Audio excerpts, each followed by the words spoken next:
Hey guys, so the other day I started a series on Monday. I was supposed to go live yesterday and I didn't, sorry. We had something coming up at home, but I started a series about starting a home-based business, and on day one, on Monday, I talked about really digging into what your passions are so that you can kind of define, what direction you want to take for your business. The second thing, I think this is probably the most important thing, is to do your research.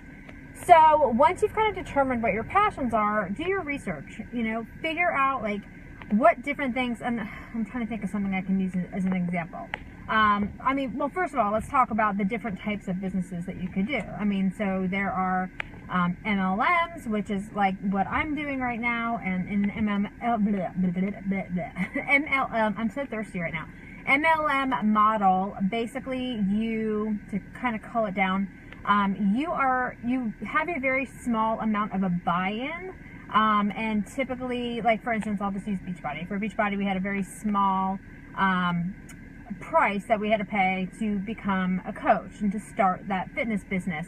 And so it's much less than like if you were to do like a brick and mortar, like a store or a shop or something like that. And then they have like a specific compensation plan that you are paid through, and then at least in our organization we get paid weekly. So that's how kind of an MLM works. You earn based on commission, but you also earn in bonuses based on teams, and there's a lot of different things, and there's so many different comp plans out there.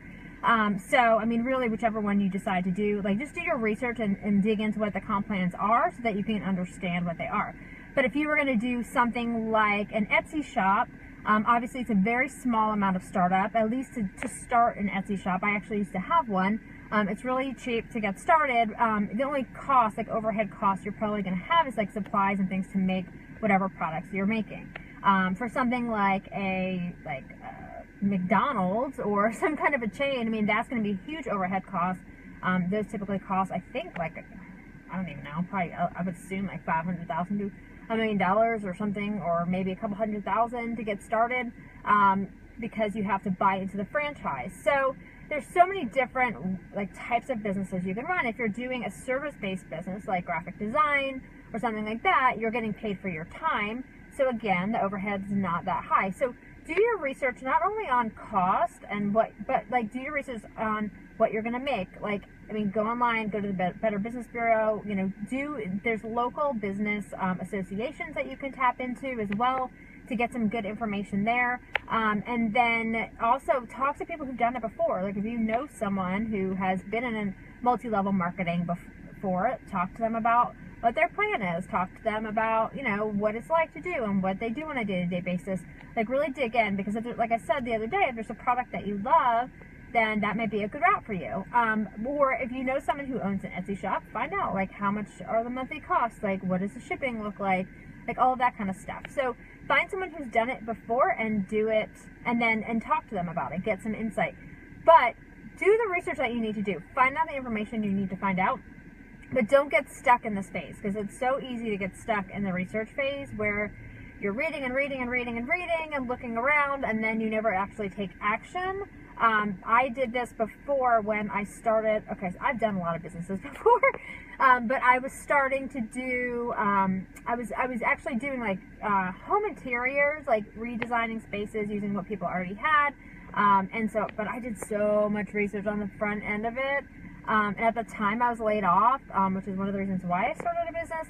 And I didn't have work, so I researched the crap out of it, and it never really got off the ground, because I just never, I spent all this money on this training to learn how to do it all, and then I never actually did anything with it. So definitely don't do that. If this is something that you're serious about, then do the research you need to do, but then just start taking baby steps to get started. Get started on your plan. Come up with a plan and start executing on it. So I hope that was helpful. Hey Melissa, hey Mike.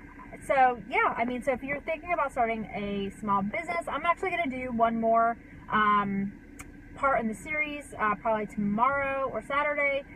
So just be on a lookout for that. But that was what I had today. Just do your research, talk to someone who's done it before, really dive into what the overhead costs are going to be, because you don't want to be surprised with something that you maybe didn't look into thorough enough. especially like taxes and things like that. Like, you need to find that stuff out, because that stuff can come and bite you in the butt. You don't want Uncle Sam coming and you know, finding you for not paying your taxes correctly. So but anyway, that's all I have for you today. I'll talk to you guys soon. Have a great night, and I'll talk to you later. Bye.